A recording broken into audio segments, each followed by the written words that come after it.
A lot of receiver talk today, Tuesday at the Woody Hayes Athletic Center, catching up with Brian Hartline. A lot of questions, obviously, about his new duties as offensive coordinator, which he's not super excited to talk about right now in terms of that play calling side of things. But also getting some reads on him as to what he's seen this spring, coming out of Saturday scrimmage, what he's seen from the receivers. And Jayden Ballard is a guy who has gotten a lot of attention. He was here at Pro Day, working out with the guys who are heading off to the NFL, catching passes for C.J. Stroud.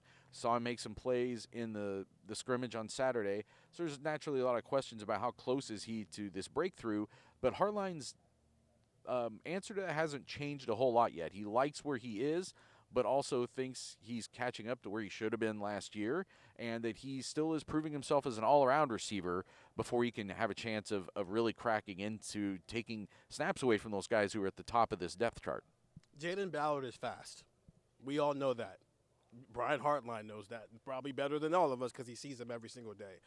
This is not 2012 anymore in Ohio State's receiver room. Being fast is not enough to get you on the field. Being fast might not even be enough to get you in a two Jeep, depending on the year we're talking about here. He said he thought where Jayden Ballard is now, he'd be here 6 months ago. And he used the term PO'd at him because of that. He's had to chew him out because he is a little bit behind. So what we're seeing from him right now, it's good for a guy who is getting extended opportunities and extended looks because Julian Fleming is out for the spring, Emeka Ibuka is out for the spring, and Marvin Harrison Jr. is the best wide receiver in the country. So there's going to be days where he doesn't do much after they get through the first initial, teaching periods and individual periods, which we saw on Saturday when they got competitive. They took Marvin Harrison Jr. out. So while there's this idea that Jayden Ballard maybe brings something that these other guys don't, he might, because he might be the fastest guy in the room.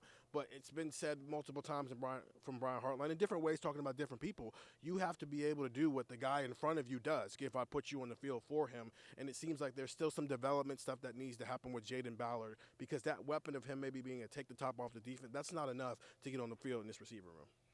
And the other thing that I brought up to Hartline that I thought was something that the biggest asset that Ballard could be for this offense, which was to maybe take some of the load off of Fleming.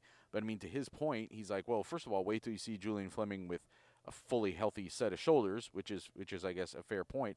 But also that it doesn't sound like he's as worried about the wear and tear there. That he thinks that Julian Fleming can probably handle that. So for Jayden Ballard, it's not that different than the conversations we're having on defense. It is because he's a third-year guy as opposed to the second-year guys that we talk about on defense and wondering like where they are in their development. But like Jayden Ballard's going to be a huge receiver, I think, for this team in 2024.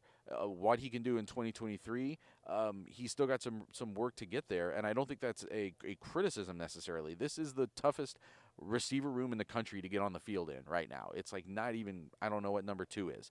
So it's just a matter of when you do fall behind by a few months, I think it costs you. I think it's really tough to get behind in this room right now, in this offense right now, and we'll see where he gets between now and the start of the season. I thought he was, yeah. And you can say that about a lot of guys in the room because there's some other guys who are out as well. We bring in a Caleb Burton and a Keon Grazer missing out of time. And what's that doing? It's allowing Carnell Tate to get an opportunity who lost his black strap. It's allowing Noah Rogers, Bryson Rogers, they're getting opportunities now. So if you felt like you fell behind, like Jayden Ballard in, this is your opportunity to maybe get back on par. But getting back on par isn't enough. We've talked about this with quarterback battles in the past. You're trying to reach where somebody else already is, but as soon as that guy gets back, they might just push that gap out even further. So there's intrigue with Jayden Ballard. There's understandable intrigue there. But also you have to always keep it in the context of if you put him on the field, can he do the other stuff that Julian Fleming and Emeka Ibuka do? Because if not, then we might just have to wait another year until we see Jayden Ballard. More about this on Buckeye Talk and get the text 614-350-3315. It's a good time to get them now because everything we hear from spring, everything we see at these open windows, these practices we get to go to, we're texting it to you right to your phone from Buckeye Talk.